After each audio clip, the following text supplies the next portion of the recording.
Reporter exclusive. Ernakulam north police സ്റ്റേഷനിൽ ഗർഭിണിയെ മർദ്ദിച്ച CI Prathapachandran 5 വർഷം മുമ്പും സമാനമായ മർദ്ദനം നടത്തിയെന്ന ആരോപണം. തിരുവനന്തപുരം വെട്ടുകാട് റോഡിൽ വെച്ച് സ്ത്രീയെ മർദ്ദിച്ചു. ഇത് ചിത്രീകരിച്ച വ്യക്തിക്ക് നേരെയും പ്രതാപചന്ദ്രൻ അതിക്രമം കാട്ടി. മൊബൈൽ ഫോൺ പിടിച്ചുവാങ്ങി വെള്ളത്തിൽ മുക്കി നശിപ്പിച്ചു. ജീപ്പിൽ കയറ്റി ക്രൂരമായി മർദ്ദിച്ചെന്നും പ്രാദേശിക കോൺഗ്രസ് നേതാവ് കൂടിയായ ഫ്രെഡി റിപ്പോർട്ടറിനോട് പറഞ്ഞു. 2020 നടന്ന സംഭവത്തിൽ പ്രതാപചന്ദ്രൻ മൊബൈൽ ഫോൺ പിടിച്ചു വാങ്ങാൻ ശ്രമിക്കുന്ന ദൃശ്യങ്ങൾ റിപ്പോർട്ടറിന് ലഭിച്ചു. 5 വർഷം മുമ്പുള്ള ദൃശ്യങ്ങളാണ്. പ്രതാപചന്ദ്രൻ അത്ര നിസാരക്കാരനല്ല. ഞാൻ അവിടെ ചെന്ന് നോക്കുമ്പോൾ ഒരു സ്ത്രീനെ അവിടെ അന്ന് SI ആയിരുന്ന പ്രതാപ് ചന്ദ്രൻ എൻ്റെ നേതൃത്വത്തിൽ ആ സ്ത്രീനെ ഉപദ്രവിക്കുകയായിരുന്നു. വീഡിയോ പിടിച്ച് കണ്ടത് ഓടി വന്നതിനെ എൻ്റെ മൊബൈൽ പിടിച്ചു വാങ്ങി എന്നെ ചീത്ത വിളിച്ച് എന്നെ ജീപ്പിൽ കയറ്റി കൊണ്ടുപോയത് സ്റ്റേഷനിലേക്കല്ല, എന്നെ കൊണ്ടുപോയത് കൊച്ചുവേളി മാധവർ ആ ഭാഗത്ത് കൊണ്ടുപോയി എന്നെ കറക്കി അങ്ങോട്ട് പോയി ശരിക്കും എന്നെ ഉപദ്രവിച്ചു. അപ്പോൾ ഞാൻ SIയോട് ചോദിച്ചു, നിങ്ങൾ എനിക്ക് ഒന്നും ചെയ്യേണ്ട, എന്നെ വീട്ടിൽ പോലും അറിയിക്കേണ്ട, എനിക്ക് ഒരു ഗ്ലാസ് വെള്ളം തരാൻ പറഞ്ഞു.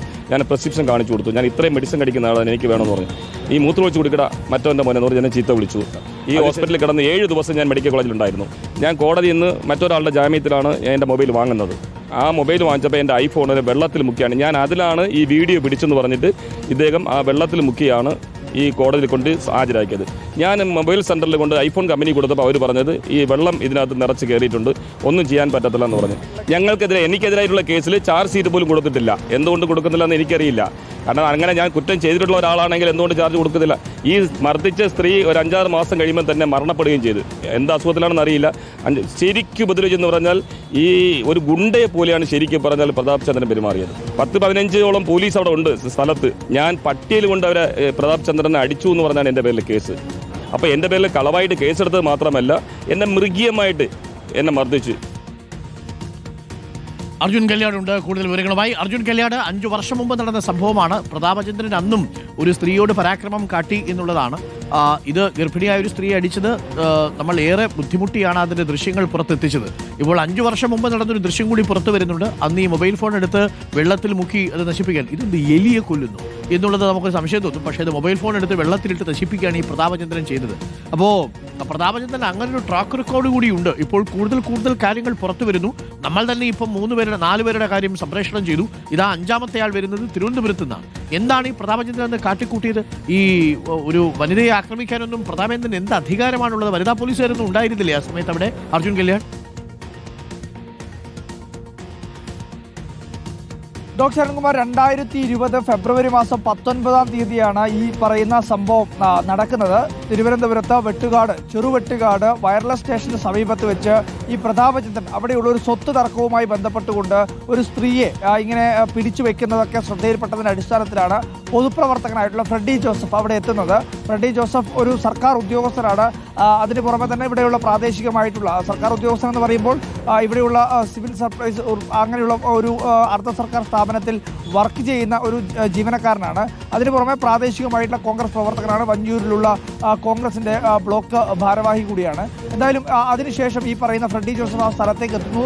ഈ സംഭവം, അതായത് പ്രതാപചന്ദ്രൻ്റെ നേതൃത്വത്തിൽ മറ്റ് 4 പോലീസ് ഉദ്യോഗസ്ഥരും 2 വനിതാ പോലീസ് ഉദ്യോഗസ്ഥരും ചേർന്ന് ഈ സ്ത്രീയെ പിടിച്ചിങ്ങനെ വലിച്ചിഴക്കുന്നത് കാണുകയും അതിൻ്റെ ദൃശ്യങ്ങൾ മൊബൈൽ ഫോണിൽ പകർത്താൻ വേണ്ടി ശ്രമിക്കുകയും ചെയ്തു. ആ സമയത്താണ് പ്രതാപചന്ദ്രൻ ഈ മൊബൈൽ ഫോണിൽ പകർത്താൻ വേണ്ടി ശ്രദ്ധിക്കുന്നത്. തൊട്ടടുത്ത നിമിഷം തന്നെ ഈ പറയുന്ന ഈ ഫ്രെഡി ജോസഫിന് നേരെ കടന്നു വരികയും ഈ മൊബൈൽ ഫോൺ പിടിച്ചു വാങ്ങുന്നതിന് വേണ്ടിയിട്ടുള്ള ശ്രമം നടത്തുകയും ചെയ്തു. ആ സമയത്ത് അതിഭീകരമായ രീതിയിൽ തന്നെയാണ്, ഒരു തെറിയഭിഷേകം തന്നെയാണ് ഈ പറയുന്ന ഫ്രെഡി ജോസഫിന് നേരെ പ്രതാപചന്ദ്രൻ നടത്തുന്നത്. കേട്ടാൽ അറക്കുന്ന ഭാഷയിൽ തന്നെയാണ് ആ പറയുന്ന തെറി പ്രയോഗം ഈ പ്രതാപചന്ദ്രൻ നടത്തിയിട്ടുള്ളത്. അതിനുശേഷം ഈ പറയുന്ന ഫ്രെഡി ജോസഫ് അതിന് വഴങ്ങാൻ തയ്യാറാവുന്നില്ല, ഫോൺ നൽകാൻ തയ്യാറാവുന്നില്ല. അതോടുകൂടി തന്നെ ഫ്രെഡി ജോസഫിനെ പോലീസ് ജീപ്പിലേക്ക് പിടിച്ചു കയറ്റുകയും പോലീസ് സ്റ്റേഷനിലേക്ക് കൊണ്ടുപോകുന്നതിന് പകരം നഗരത്തിലെ പലയിടങ്ങളിൽ, അതായത് ഈ ചെറുവെട്ടുകാടിൽ നിന്നും ഇങ്ങനെ കറങ്ങി അവസാനം ഏകദേശം ഒരു മണിക്കൂറിന് ശേഷമാണ് പോലീസ് സ്റ്റേഷനിൽ എത്തിച്ചത് എന്നുള്ളതാണ് പറയുന്നത്. അത്രയും നേരം പോലീസ് ജീപ്പിലിട്ട് ഈ പറയുന്ന ഫ്രെഡി ജോസഫിനെ മർദ്ദിച്ചു, ക്രൂരമായ രീതിയിൽ മർദ്ദിച്ചു എന്നുള്ളതാണ് പരാതി. അതിനുശേഷം ഈ പറയുന്ന പോലീസിൻ്റെ കൃത്യത നിർവഹണം തടസ്സപ്പെടുത്തി എന്നുള്ള വകുപ്പ് ഉൾപ്പെടെ ചുമത്തിക്കൊണ്ട് ഫ്രെഡി ജോസഫിനെതിരെ കേസെടുക്കുകയും ചെയ്തു. പിന്നീട് ആശുപത്രിയിലായ ഫ്രെഡി ജോസഫിനെ മജിസ്ട്രേറ്റിൻ്റെ സാന്നിധ്യത്തിലാണ് കസ്റ്റഡിയിലെടുക്കുകയും അറസ്റ്റ് രേഖപ്പെടുത്തുകയും ഒക്കെ ചെയ്തത്.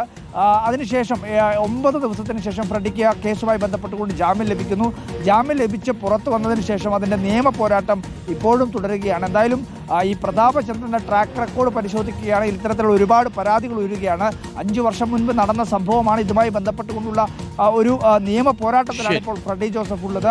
ഈ മൊബൈൽ, അതായത് ദൃശ്യങ്ങൾ പുറത്തു വരാതിരിക്കുന്നതിന് വേണ്ടി മൊബൈൽ വെള്ളത്തിൽ മുക്കിയതിന് ശേഷമാണ് കോടതിയിൽ പോലും ഹാജരാക്കിയത്. അതായത് അത് ഉപയോഗിക്കാത്ത മൊബൈലാണ് അല്ലെങ്കിൽ ഉപയോഗശൂന്യമായ മൊബൈലാണെന്ന് കോടതിക്കെങ്കിലും ബോധ്യപ്പെടുന്ന ആ ദൃശ്യങ്ങൾ പുറത്തു വരുന്നതായിരുന്നു. അറിയാം ആ മൊബൈൽ ഫോണിൽ ഉണ്ടായിരുന്ന ദൃശ്യങ്ങൾ തനിക്ക് ദോഷം ചെയ്യുമെന്നുള്ളത്, തെളിവ് കൂടി നശിപ്പിച്ചു പ്രതാപചന്ദ്രൻ എന്നുള്ളതാണ്. കാക്കിയിട്ടാൽ എന്തുമാകാമെന്നാണ്. അർജുൻ കല്യാട് ഒരു പ്രേക്ഷകന്റെ മെസ്സേജ് കണ്ടില്ലേ? ഒരു പ്രേക്ഷകൻ പറയുന്നത്, കാക്കിയിട്ടാൽ യുവന്മാരുടെ വിചാരം ഭരചന്ദ്രൻ എന്ന നമ്മളൊക്കെ പ്രജകളും. ശരിയാണ് ബിജീഷ്, ഇതേ നിലപാടാണ് പ്രതാപചന്ദ്രന് ഉള്ളത്. ഈ ഭരചന്ദ്രന്മാരെ കൊണ്ട് ഇറങ്ങി നടക്കാൻ പറ്റാത്ത അവസ്ഥയായി മാറുന്നു. ഇത് വലിയ ബുദ്ധിമുട്ടുള്ളൊരു കാര്യമാണ്. പലയിടങ്ങളിൽ നിന്നും നമുക്ക് വരുന്ന റിപ്പോർട്ടുകളും അതാണ്. നമ്മൾ സുജിത്തിൻ്റെ വാർത്ത കണ്ടു, പീച്ചിയിലെ വാർത്ത കണ്ടു. ഇപ്പോൾ പ്രതാപചന്ദ്രൻ നേരത്തെയും ഇതേപോലെയാണ് ഈ പണി കാണിച്ചിരുന്നെന്നുള്ള